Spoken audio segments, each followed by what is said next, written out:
Today marks a milestone in American history, the fall of Saigon, ending the Vietnam War on this date 48 years ago. Those times evoke all kinds of memories, among them the prison POWs called the Hanoi Hilton. David Martin takes us back. Look familiar? Oh my gosh. Mike McGrath was a 27-year-old Navy pilot when he was shot down over North Vietnam and taken to this prison in Hanoi. This is where the guards could check on you, and they'd harass you day and night. They'd clang it so you couldn't sleep. Part of the prison the POWs sarcastically call the Hanoi Hilton is now here in the United States. This is very real. Salvaged when the old prison was torn down and on display at the American Heritage Museum outside Boston. Look at just, oh my God, that's a cement slab. That is my mattress and my bed for years. All right, guys?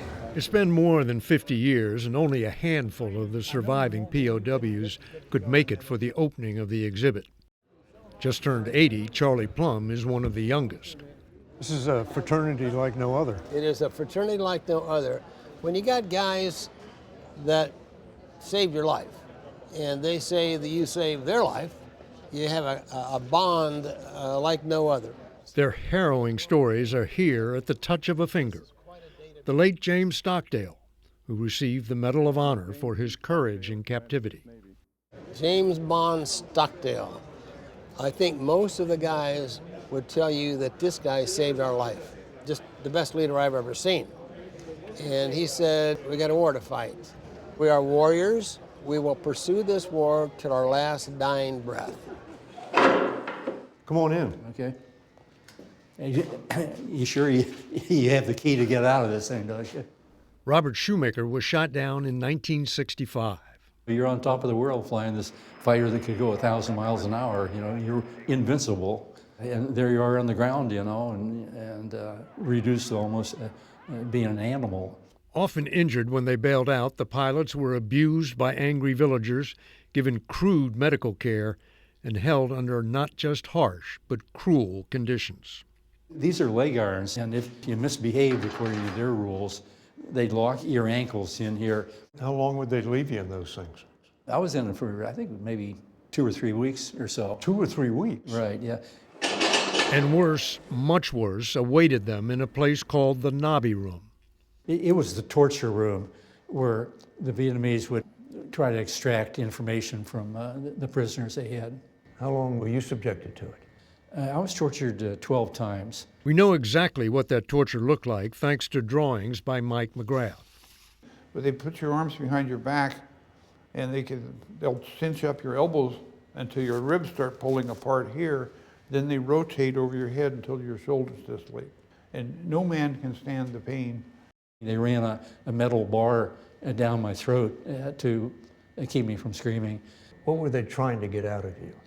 They just wanted to get propaganda statements out of us about how we, according to them, bombed churches and pagodas and all kinds of things, which was untrue. No man stuck their name right in a serial number. Impossible. We all had guilt feelings that we broke a bond with the United States and gave information, whether false or true. Do you remember when you broke? Oh yeah. I remember my arm going out of place, and I said, oh, I got to tell them something. I can't stand this. I started telling them lies, half-truths. So where's the guilt in that?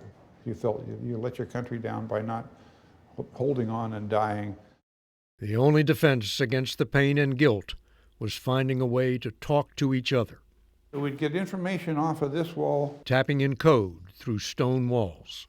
And what you do is you put your ear against there, and that. And from the other side of the wall, when he understands your word, he taps back, Roger, with 2 taps. Then you go to the next word, Roger, and then here's another word. Here's my name, MM, which is Mike McGrath. How important was the communication? Yeah, communication was the key to our life. Communication gave us the strength, the organization, the leadership, the inspiration to continue to resist. When Jeremiah Denton was trotted out for a photo op, He told the world what was really going on by blinking out the word torture in Morse code. Richard Stratton put on an over-the-top show of being brainwashed. Here's Richard Stratton. The beak, that was our fight in the prison camp. And you know, we didn't have our airplanes anymore. We didn't have guns to fight with. We were going to fight to try to deny them the propaganda. There were attempts to escape, but none succeeded. Ed Atterbury was beaten to death after he was caught. And I heard him go out the ceiling that night, and we said, well, the torture starts tomorrow. And we were right. They came in and tortured everybody in the camp. Mike McGrath was beaten within an inch of his life. This is a fan belt, and they started beating us because they wanted to know who was involved in this escape. So that's a self-portrait. I still remember that. When North Vietnam's leader Ho Chi Minh died in 1969, the torture stopped and the North switched its propaganda to make the Hanoi Hilton look like a summer camp. Then one day in 1973, the prisoners were lined up in a courtyard and told they would be released. Not ready to believe it, they showed no emotion.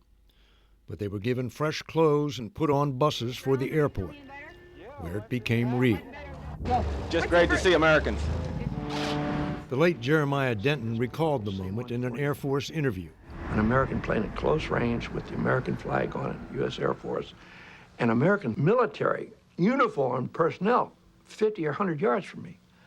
You don't know the feeling it gave me, and I'm sure everybody else. As their former tormentor, a man they called Rabbit, looked on, each POW, including John McCain, came a few steps closer to freedom. You can see the emotions building. And then, wheels up. When they landed in the Philippines, Denton was first off. We are honored to have the opportunity to serve our country under difficult circumstances. For Shoemaker, it had been 8 years and 1 day in hell. To this day, if I hear somebody jingling keys, I mean, my heart rate goes up, and you think they're coming to torture somebody. It's going to be me or the guy next door. 493 men the North Vietnamese called air pirates were captured in North Vietnam. 28 died in prison. The rest came home.